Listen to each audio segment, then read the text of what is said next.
नमस्कार। आज हम पटोला साड़ी के बारे में पढ़ेंगे। पटोला गुजरात में सिल्क की बुनाई के लिए डबल इकत रूप में प्रयोग होता है।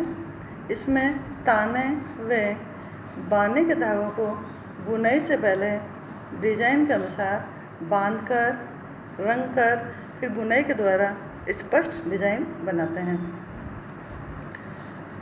इस वस्त्र का नाम गुजरात की पटोला साड़ी, जिसे विवाह के अवसर पर लड़की का मामा उसे भेंट देता था, के रूप में प्रचलित हुआ। यह साड़ी बांधनी रंगने की विधि से रंगे हुए ताने बाने से बनती थी। डॉक्टर मोतीचंद ने 4वीं सदी ईसा पूर्व के पटलिका शब्द को पटोला से संबंधित बताया है। ऐसा माना जाता है पटोला की बुनाई की उत्पत्ति 5वीं शताब्दी ईसा पूर्व में ही हो चुकी थी। सबसे पुराना उदाहरण अजंता की गुफाओं में फ्रेस्को में देखने को मिलता है। गुजराती साहित्य में 12वीं से 14वीं शताब्दी में से अलग अलग नाम जैसे पटोलू, पटोला, पटोलिया आदि नामों से जाना जाता है। गुजरात में लोकप्रिय साड़ी के रूप में पटोलिया नामक साड़ी प्रसिद्ध थी। भारत के विशिष्ट तरीके से पटोला को बहुत अच्छी साड़ियों के रूप में माना जाता है। अब हम पढ़ेंगे पटोला तैयार करने की प्रक्रिया। पटोला बुनाई एक जटिल प्रक्रिया है जिसमें काफ़ी कुशलता और श्रम की आवश्यकता होती है। इसके रंगीन डिजाइन सचमुच बेहद सराहनीय होते हैं। पटोला सृजनात्मक हस्तकला का एक अच्छा उदाहरण है। ये पीढ़ी दर पीढ़ी चलता है। जो लोग पटोला का काम करते हैं उसका पूरा परिवार इसमें लगा रहता है। बचपन से ही बच्चे इस काम को सीखना शुरू कर देते हैं। यहाँ के पारंपरिक बुनकर सालवी कहलाते हैं। इसमें बुनकर जैन वैष्णव दोनों ही संप्रदाय के होते हैं। सालवी समुदाय का प्रत्येक सदस्य इस बुनाई की पूरी जानकारी रखता है। सालवी महिलाएं सिल्क कीड़े को ऊपरी परत को हटाकर धागे को हैंड रील पर लपेटती है। दूसरी हैंड रील पर 4 से 8 धागों को एक साथ लेकर हल्के हाथ से ऐंठन देते हुए बनाते हैं और फिर इसको साफ करने के लिए उबलते पानी में सोडा ऐश और साबुन डालकर लच्छी को 10 मिनट के लिए डुबोते हैं। फिर साफ पानी में धोकर सुखाया जाता है। इसको चरखे की सहायता से बोबिन पर लपेटते हैं। तत्पश्चात कताई की जाती है। अब ऐंठन देते हुए छोटे चरखे पर स्थानांतरित किया जाता है। इसके बाद ताना और बाना तैयार करते हैं। डिजाइन को पहले ग्राफ पेपर पर पूरी तरह से अंकित कर ताने बाने पर ट्रेस किया जाता है। इसके पश्चात बांधने के लिए धागे या प्लास्टिक का प्रयोग करते हैं। ग्राफ के पैटर्न के हिसाब से ताना और बाने के धागों को बांधा जाता है। यह काम सावधानीपूर्वक पुरुषों के द्वारा किया जाता है। रंगाई ताने के धागों को बहुत सावधानी से रंगा जाता है। फिर सभी को फ्रेम पर वापस से व्यवस्थित किया जाता है। अंत में ताने को करघे पर ले जाकर खींचा जाता है। रंगाई के लिए वानस्पतिक रंगों जैसे आंवला, हरा, बहेड़ा, हल्दी, नील, विविध फूल पत्तियों से निकले गए रंगों का प्रयोग करते हैं। लेकिन आजकल रासायनिक रंगों का प्रयोग होने लगा है। रंगाई हल्के से गहरे रंग की तरफ होती है। यह क्रिया तब तक चलती रहती है जब तक कि डिजाइन के अनुरूप पूरे रंग न आ जाए। इसी तरह बाने के धागों की रंगाई की जाती है। रंगाई प्रक्रिया समाप्त हो जाने के बाद धागों को खोला जाता है, जिसमें बुनकर को विभिन्न रंगों का डिजाइन दिखाई देने लगता है।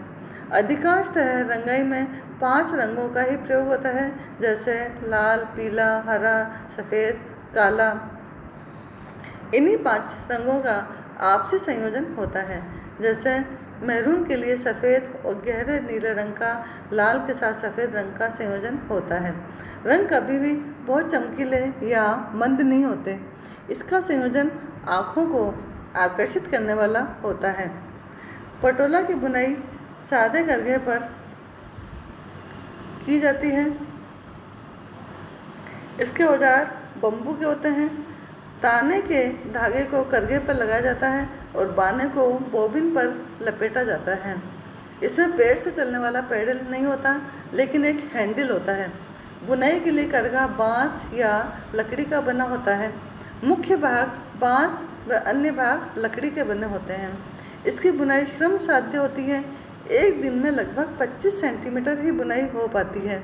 एक साड़ी को बनाने में लगभग 20 से 25 दिन लग जाते हैं। सामान्यतः इसकी बुनाई 2 लोग करते हैं।